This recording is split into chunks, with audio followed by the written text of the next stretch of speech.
오늘 이 시간 우리에게 주시는 하나님의 말씀은 구약성경 창세기 1장 1절에서 5절까지 말씀입니다. 말씀을 교독해서 읽겠습니다.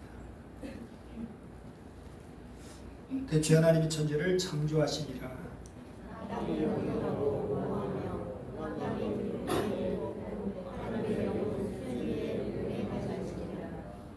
하나님이 이르시되 빛이 있으라 하시니 빛이 있었고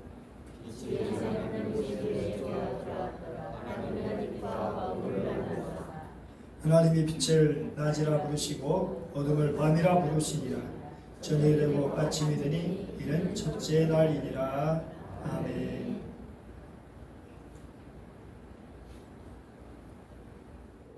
오늘은 지난주 성령 강림주일 다음하고 이제 3일째 주일로 지키게 됩니다. 이날은 하나님이신 성부, 성자, 성령의 세 위격이 완전히 서로 구별되면서도 동시에 하나의 신성을 이룬다는 3일째 신비를 기념하기 위해서 제정된 주일입니다.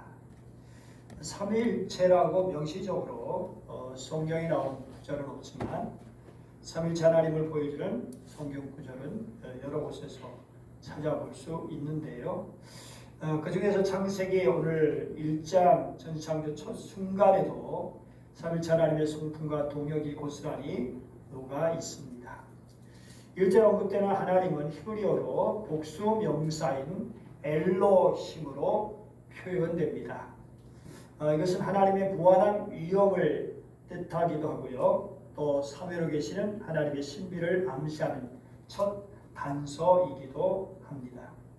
그리고 2절에 하나님의 영은 혼돈과 공허의 상태 속에서 수면을 운행하시는데, 여기 운행하다라는 것은 생명을 부여하는 모습을 뜻하면서 성령이 창조 역사에 직접 동참했다는 것을 보여주고 있습니다. 그리고 3절은 하나님께서 하나님 이르시되 말씀하셨죠. 그래서 빛을 창조하셨습니다.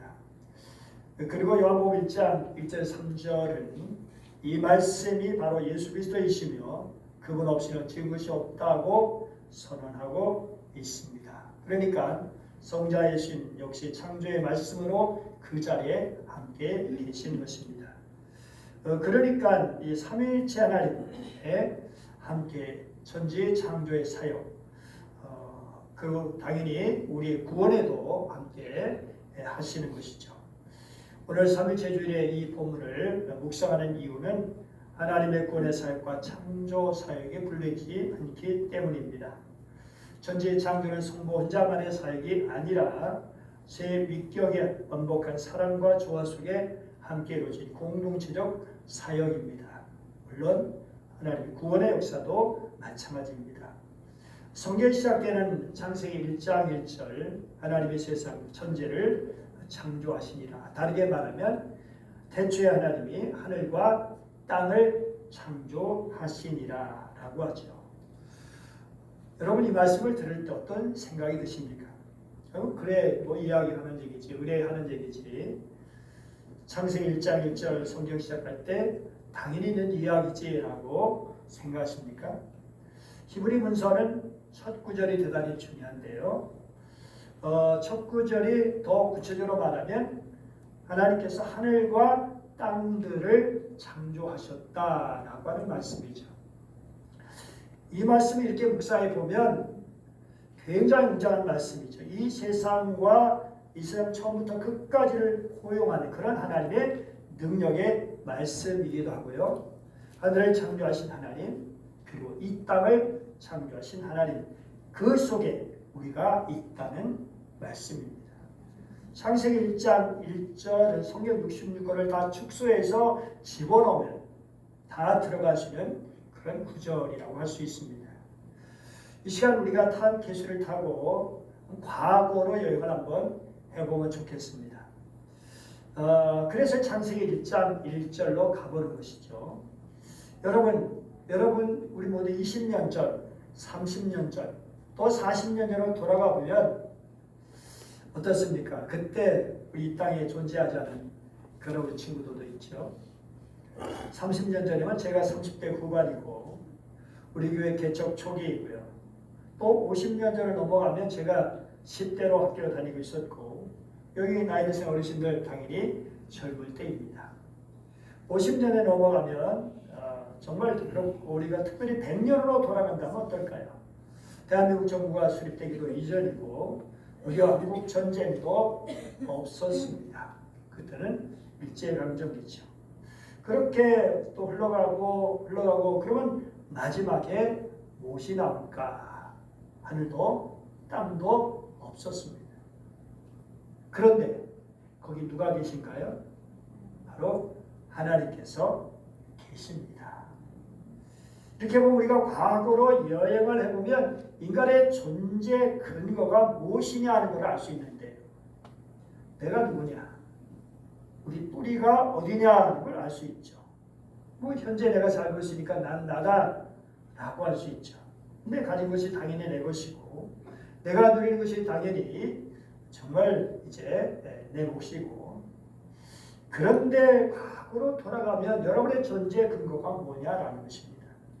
그분이 땅과 하늘을 창조하지 않으셨는데 우리가 존재할 수 있을까요? 하늘과 땅이 없는데 여러분의 소유가 여러분의 소유일까요? 그렇죠. 그분이야말로 지금 내가 살아가는 모든 존재의 근원이라는 걸 알 수 있습니다. 다시 타임기술을 타고 미래로 한번 여행은 어떨까요? 자, 30년 후에 여러분 어떤 모습이 되어 있을까요? 20년 후에는요.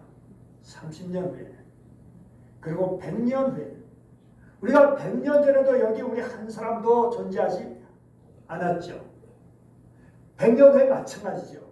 여기 모두 다 존재하지 않을 겁니다.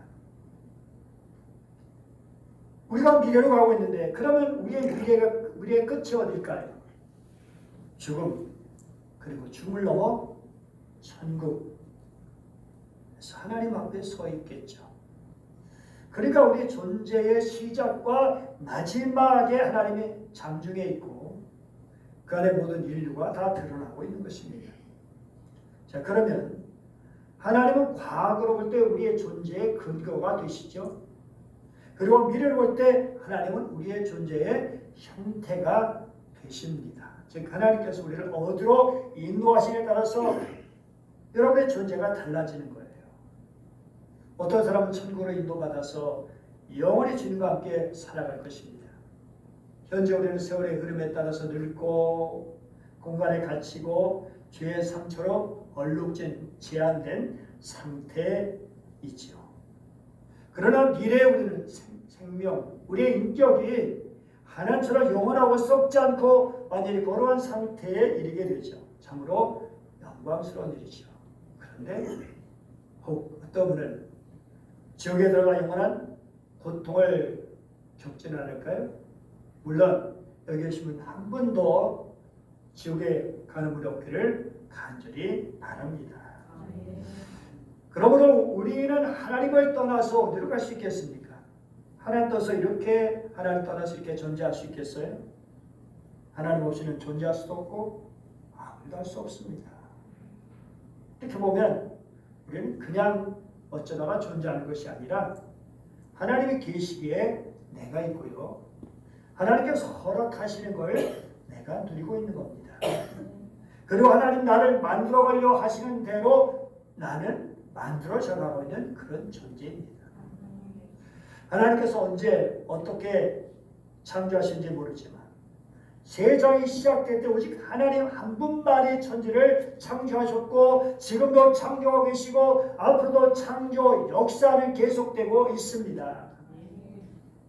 하나님의 창조 역사의 진행, 창세기부터 계시록까지 다 포함되는 것이죠. 하나님께서 새 역사를 창조하시고 우리 심령을 새롭게 창조하시고 그래서 다윗은 시편 51편 10절에서 어떻게 했죠?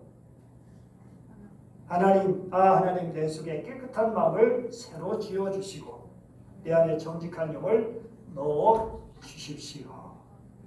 정한 마음을 창조해 달라고 내 속에는 정한 마음이 아예 없으니까 근본적으로 나는 하나님 앞에 부끄러운 존재이기 때문에 하나님 내 속에 없는 정한 마음을 창조해 주옵소서. 고린도서전 5장 17절 보니까 어떻게 됐죠? 같이 읽어보죠. 그런즉 누구든지 그리스도 안에 있으면 새로운 피조물이라. 이전 것이 지나갔으니 보라 새 것이 되었도다. 새로운 피조물, 새로 창조되어진 존재라고 하는 것입니다. 그게 누구예요? 우리들입니다. 하나님의 자녀. 그럼 이런 놀라운 창조 역사를 이루어 나가시는 하나님께서 뭘 가지고 일하시는가? 3절 같이 읽어볼까요? 시작. 하나님이 이르시되 빛이 있으라 하시니 빛이 있었고 뭘 가지고 일하시는가요? 말씀입니다. 말 가지고 일하시는 하나님. 그런데 우리 인간 어떤가요? 말 가지고 됩니까? 말만 하고 일을 하지 않으면 될 일이 없죠. 보세요. 그런데 하나님께서는 말씀하시면 안 될 일이 없습니다. 그게 우리와 하나님의 차이예요. 그래서 하나님께서 빛이 있으라 하시니 빛이 있게 되었습니다. 하나님이 천하의 물이 한 곳에 모이고 빛이 드러나라 하시니 땅이 있게 되었고요. 풀과 씨 맺는 채소와 씨가지 열매 있는 나무를 내라 하시니 그대로 되었고요. 땅은 생물을 그 종류대로 내되 가축과 기는 것과 땅의 짐승이 종류대로 내라 하시니 그대로 되었고요. 그래서 우리가 하나님과 함께 산다고 할 때 중요한 게 뭐냐? 그것은 하나님께서 내게 뭐라고 말씀하시느냐입니다. 하나님 말씀 가지고 역사하시는데 아브라함을 부르면서 뭐라고 하셨죠? 내가 너로 큰 민족을 이루고 에게 복을 주어 네 이름을 창대하게 하리라. 하나님께서 그렇게 만들어 가신다는 것입니다. 그렇다면 우리는 하나님께서 만들어 가시는 것을 믿음으로 받아들이고 최선을 다해 그 말씀에 응답하면 되는 것이죠. 성경 우리에게 어떻게 우리를 만들어 가시려고 하시는지에 대한 말씀이 많죠. 그 말씀 붙들고 믿음으로 살아가면 우리가 그런 존재가 되는 것입니다. 예수님을 깊이 경험한 사도 요한, 요한복음 1장 1절에서 이렇게 선포하죠. 같이 읽어보죠. 대초에 말씀이 계시니라. 이 말씀이 하나님과 함께 계셨으니 이 말씀은 곧 하나님이시니라. 당시의 사람들은 예수님을 어떻게 알았을까요? 시간적인 존재로 살아가는 그런 인간으로만 알았죠. 쟤네들 처음에는 예수님 참 훌륭하신 사람이다 라고 알았을 거예요. 그런데 어느날 그분이 하나님이시라는 것을 경험하게 된 거예요. 십자가에 죽으셨다가 부활하신 예수님, 시간과 공간을 완전히 넘어서는 예수님. 그래서 사도 요한은 이분을 하나님이시다라고 선포하게 된 것입니다. 그러면 예수님과 하나님은 어떤 분이시냐? 요한은 1절에서 함께 계신다고 말씀하고 있어요. 근데 함께라는 단어는 그냥 옆에 앉아있다는 말이 아니에요. 뭘 향해서 뭘 향한 이동을 나타내는 그런 단어입니다. 하나님은 한 분이신데 성부, 성자, 성령 세 분이 그냥 옆에 앉아있는 것이 아니라 어떤 일을 하기 위해서 함께 걸어가시는, 함께 의논하시면서 함께 이루어 가시는 분이시다 라고 하는 것입니다. 하나님께서 앞서 가시죠. 그럼 우리는 그런 하나님을 굳게 믿고 하나님께서 이끄시는 대로, 인도하시는 대로 따라가면 됩니다. 그러면 하나님의 은혜와 능력과 도우심을 경험하게 되고 하나님께서 하신 일을 보게 되고 살다 보는 순간 때가 돼서 천국까지 이르게 되는 것입니다. 요한복음을 뭐라고 하죠? 독수리 복음이라고 합니다. 독수리는 할로피 치수와 태양을 향해 날아가는 것처럼 보입니다. 어떤 분들은 태양을 바라보며 간다. 그건 아니죠. 태양을 바라보며 살 그런 사람이나 동물은 없습니다. 그런데 어쨌든 그 상승 기류를 타기 위해서 태양을 향해 날아가는 것처럼 보이는데요. 독수리는 먹잇감이나 땅을 넓게 관찰하기 위해서 높은 고도까지 올라갑니다. 그러면 우리는 누구냐? 우리도 영적인 크리스찬, 영적인 독수리다. 크리스찬은 영적인 독수리라는 사실입니다. 그래서 이사야 40장 뭐라 하죠? 독수리같이 날개치며 올라감을 얻을 것이요. 주 왕무하는 자. 올라가는 것입니다. 의에 향하신 예수님 향해서 하나님 향해 끝까지 전진하며 발전하고 창조적으로 살아가는 존재가 우리 크리스찬들입니다. 그러니까 우리가 하나님과 함께 산다는 것은 그냥 예수님께서 하나님 나 있는 곳에 와 계신다는 것보다는 하나님이 나와 함께 계시면 왜 함께 계시냐? 나를 끌고 가시기 위해서요. 나를 끌고 가시는 겁니다. 마치 광야에서 이스라엘 백성들 구름과 기둥, 불기둥으로 인도하셨듯이 하나님께서 우리를 어디론가 끌고 가시고 가시는데 나 안 가요, 못 가요, 못 들은 척하고 주저앉아 있으면 어떻게 되겠습니까? 그럼 하나님을 향해 따라가십시오. 성령의 인도하심에 따라 살아가십시오. 그러면 놀라운 일이 있을 겁니다. 그러면 성령님은 어떻게 일하시는가? 2절 같이 읽어볼까요? 땅이 혼돈하고 공허하며 흑암의 기쁨 위에 있고 하나님의 영은 수면 위에 운행하시니라. 하나님께서 천지 창조하실 때 성부, 성자, 성령님이 함께 일하신 걸 보여주는 것이죠. 성자 예수님 함께 하시는 것 히브리서 1장 2절 뭐라고 되어 있죠? 이 모든 날 마지막에 아들을 통해 우리에게 말씀하셨으니 맨 밑에 또 그로 말미암아 모든 세계를 지으셨느니라. 예수님으로 말미암아.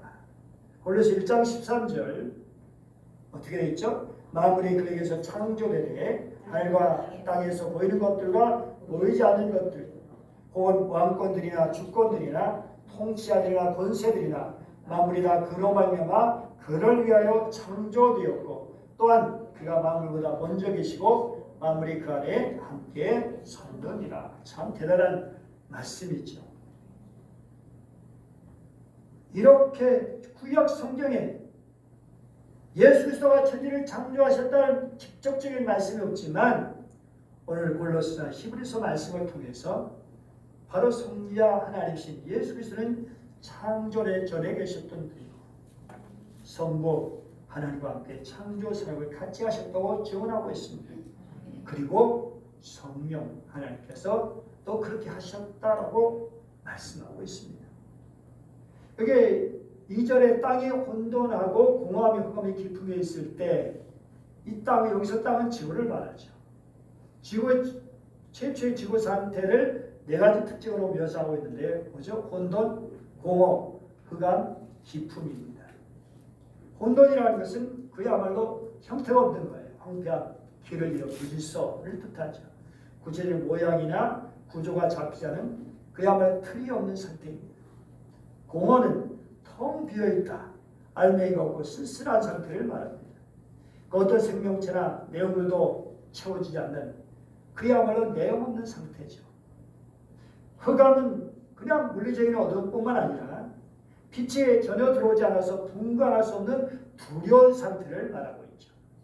성경 문맥에서 흑암은 종종 하나님의 생명력과 진리가 나타나기 전에 영적인 어둠을 상징하기도 합니다. 그리고 깊음, 끝을 알 수 없는 거대한 바다를 말하죠. 창조되지 않은 원시의 거대한 물들이 끝없이 펼쳐진 압도적인 심연 깊은 바다를 말하고 있습니다. 그러니까 지금 최초의 모습은 어떠냐? 하나님의 손길이 닿기 전에 그야말로 가공되지 않은 상태, 생명이 없이 물질만 있는 캄캄한 거대한 바닷속이다 라고 하는 것입니다. AI가 또 이렇게 그려주네요. 뭐 딱 마음에 드는 건 아니지만 어쨌든 이런 하나님 대체의 모습을 그려주고 있습니다. 이걸 인간의 삶으로 대입해보면 하나님 만나기 전 우리의 영혼의 상태와 매우 닮아 있죠. 질서가 없고 어지럽고 혼돈하고 마음을 텅 비어 외롭고 공허하죠. 미래가 보이지 않고 캄캄하죠. 감당할 수 없는 두려움, 기품이 우리 속에 거기에 빠져있는 상태를 말하고 있죠. 그런데 놀라운 것은 여기 새로운 역사가 시작되는데요. 2절 후반에 뭐라고 되어 있죠? 하나님의 영은 수면 위에 운행하십니다. 성경 전체에서 가장 신비롭고 아름다운 구절 중 하나입니다. 혼돈, 공허, 흑암, 기품, 그야말로 절망적이죠. 그런데 그 배경 위로 마침내 하나님의 가슴 벅찬 움직임이 시작되는 순간을 보여주고 있는 거예요. 어둡고 뒤죽박죽이 된 그곳에서 하나님의 영의 무엇을 만들어 가신다라는 것입니다. 여기 하나님의 영이 운행하신다. 운행하다 하면 어떤 생각이 들죠? 뭐 차를 운전하고 배가 정해진 길로 움직이는 것, 그런 걸 연상하죠. 올 여름 다 운행하고 오신 분들 많죠. 근데 히브리 원어는 전혀 다른 뭉클한 이미지를 갖고 있어요. 운행하다. 첫 번째 뭐라고요? 새가 날개를 허덕이다. 어미새가 새끼의 날개치며 보호하는 모습을 뜻하죠. 신명기 32장 11절에서 뭐라고 되어 있죠? 자기 새끼 위에 너풀거리며, 이게 바로 똑같은 단어입니다. 그리고 두 번째는 알을 품다라는 뜻이 있죠. 따뜻한 온기로 생명을 탄생시키기 위해서 알을 정성스럽게 품고 있는 상태. 즉 하나님의 영의 차갑고 어두운 시면의 물 위에 그저 떠다니시는 것이 아니라 마치 어미새가 닭이 알을 품듯이 온 우주를 가슴에 품고 생명을 탄생시킬 준비를 하고 계셨다라는 것입니다. 암탉이 달걀을 그저 품고 있나요? 일정한 온도를 유지하도록 굴리고 있어요. 굴리면서 품고 있습니다. 그러면 어미닭의 따뜻한 체온이 달걀과 하나가 되는 거예요. 암탉이 알을 품었다. 이것은 암탉의 달걀과 통했다라는 말이 되는 거예요. 마찬가지로 지구를 하나의 달걀이라고 생각해 보세요. 어미닭이 달걀을 품고 있듯이 성령님이 지구를 품고 생명을 잉태하고 계시는, 이 얼마나 놀랍고 신비롭고 엄청난 사실입니까? 성령의 역사로 혼돈과 무질서의 틀을 다시 가서 구조를 만들고 텅 빈 곳에 뭐로 채울까요? 생명으로 채우는 것입니다. 수면 위에 운행하시다. 한번 이런 장면을 생각해 보세요. 수많은 별 중에 성령 하나님이 지구라는 별에 오셨다. 그리고 성령님이 지구 주위에 운행하신다. 공동언어대로 뭐라고요? 하나님의 기운이 휘돌고 있었다. 성령님이 지구와 통하셨다. 지구와 관계를 맺기 시작하셨다. 그러다가 빛이 있으라 하실 때 지구상에 생명체가 막 태어났다 하는 것입니다. 삼위일체 하나님의 일하심이 참으로 놀랍고 신비로워요. 물론 이렇게 하나님께서 역사하실 때 의미 없이 무능력하게 살아가던 인생이 생명력 있는 삶을 살게 될 줄 믿습니다. 어둡고 슬프고 쓸쓸하던 인생이 주님의 생명의 빛을 받아 밝고 환하고 기쁨과 소망이 넘치는 삶을 살게 될 줄 믿습니다. 내 삶이 아무리 혼돈스럽고 공허할지라도 하나님의 영이 내 삶을 돕고 품어주시면 그것은 더 이상 죽음의 자리가 아니라 절망의 자리가 아니라 새로운 생명이 시작되는 뭐예요? 인큐베이터가 되는 것입니다. 여러분, 끝이 없이 끝없는 우주를 감싸고 있는 그분이 갑자기 그 모든 것을 다 버리고 우리 인간의 몸을 입고 이 땅에 오셨다는 것입니다. 사람은 자기보다 작은 데를 절대로 들어갈 수가 없어요. 심지어 죽어서도 들어가는 관, 죽은 사람보다 작은 데는 못 들어갑니다. 그런데 우주보다 크신 하나님께서 줄어들고 줄어들어서 사람의 몸속으로 들어오셨다. 여러분, 이게 가능한 일입니까? 인간만큼 작아지셨다. 그런데 그것만이 아니라 이 땅에서 사람과 함께 사시면서 죽으시고 죽고 배고프고 아프고 피곤하고 슬프고 괴로운 일 겪으시고 거기다 배신과 배반을 당하시고 우리가 상상할 수 있는 그 모든 십자가의 고통을 겪으시고 죽기까지 하셨다니 왜 그렇습니까? 왜요? 우리를 사랑하시기 때문에 우리를 구원해 주시기 위해서입니다. 그래서 하나님의 자녀로 하나님의 거룩한 백성 선국 백성으로 만들어 주시기 위해서입니다. 여러분 믿음의 사람 아브라함 역사를 생각해 보세요. 아브라함 실수하죠. 하나님께서 만들어 가시려는데 애굽으로 내려가는 실수를 하고요. 또 데려다 놓고 하면 또 실수를 하고요. 우리 인간의 모습이에요. 우리 인간 역시 또 실수하고. 그런데 하나님께서 또 데려다 놓으시고 또 제자리에 놓고 다시 시작하게 하시고 다시 하게 하시고 그래서 결국 하나님께서 이루려고 하시는 아브라함을 만드셨다라는 것입니다.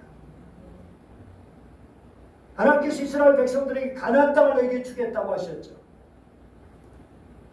그런데 이스라엘 백성들의 힘으로 가나안에 들어갈 수 있을까요? 여러분 여리고성 그야말로 대단히 큰 성이고 난공불락의 견고한 성입니다. 어떻게 이러한 성을 함락시킬 수 있겠습니까? 대단한 무기도 있는 것도 아니고 죽었다 깨어나도 정복하지 못합니다. 그런데 하나님께 주시겠다 하신 거예요. 그래서 말씀에 따라 하루에 한 번씩 그리고 마지막 날 7바퀴를 돌고 소리를 지르니까 어떤 일이 일어났죠? 이렇게 무너지는 것. 이게 우리 상식으로 말이 됩니까? 도저히 현실성이 없죠. 하나님은 가능하십니다. 하나님이 하시는데 못할 게 무엇이 있겠습니까? 여러분 정말 하나님의 말씀을 붙들고 살아가 보면 하나님께서 하시는 일을 보게 됩니다. 소위 기적이라는 일을 보게 됩니다. 여러분 근데 많은 사람들이 하나님 작은 일은 도울 수 있지만 엄청난 일을 당했을 때는 하나님도 못 도우신다고 말하기도 합니다. 근데 여러분 하나님께는 감기나 암이나 똑같습니다. 그런데도 하나님도 안 돼라고 하면 하나님 얼마나 기가 막혀 하시겠습니까? 사랑 여러분, 삼위일체 하나님께서 하신 가장 큰 일은 창조요 그리고 구원입니다. 온 우주 만물을 창조하시고 생명을 주신 하나님, 그 하나님께서 우리 인간을 구원해 주시고 영원한 생명을 주십니다. 율례 성부 하나님께서 독생자 예수님을 보내주시고 성자 예수를 순종해서 이 땅에 오셔서 십자가에 달려 죽으시고 부활 승천하시고 성령 하나님은 그런 예수님께서 하신 말씀을 우리에게 생명하게 하시고 마음으로 발전되는 그 예수님 믿게 하시고 구원에 이르게 하십니다. 그리고 우리 안에 연약함을 도우시죠. 마릇은 탄식으로 우리의 진이 간구까지 해주시죠. 완벽한 창조, 완벽한 구원입니다. 그래서 우리가 늘 그런 주님을 바라보십시오. 우리는 흔들릴 때, 실수할 때, 넘어질 때 다시 돌아가야 됩니다. 하나님 우리를 얼마나 사랑하시는지, 하나님의 창조 역사, 하나님의 구원의 역사와 날 위한 하나님의 계획이 분명하다. 그래서 다시 일어서는 것입니다. 다시 주님께 돌아가는 것입니다. 다시 주님께 나가는 것입니다. 그러면 하나님의 역사를 보게 됩니다. 그래서 우리가 할 일은 주님 믿고 따라가는 것이죠. 우리 같이 한번 찬송해 볼까요? 주와 같이 길 가는 것 즐거운 일 아닌가. 우리 주님 걸어가신 발자취를 밟겠네. 한 걸음 한 걸음 주 예수와 함께 날마다 날마다 우리 걸어가리. 기도하겠습니다. 하나님 아버지 감사드립니다. 삼위일체 하나님의 놀라운 은총 감사드립니다. 온 우주 만물을 창조하시고 또 우리를 구원하시고 그 속에 하나님의 깊은 사랑이 들어있으니 감사합니다. 그 사랑을 경험한 자 감격하지 않을 수 없고 감사하지 않을 수 없고 또 눈물을 흘리게도 됩니다. 하나님 사랑합니다. 감사합니다. 삼위 하나님의 놀라운 은총을 깊이 가슴에 새기고 그 사랑으로 한 걸음 한 걸음 주님과 함께 살아가게 도와주시옵소서. 감사드리며 주 예수님의 이름으로 기도드립니다.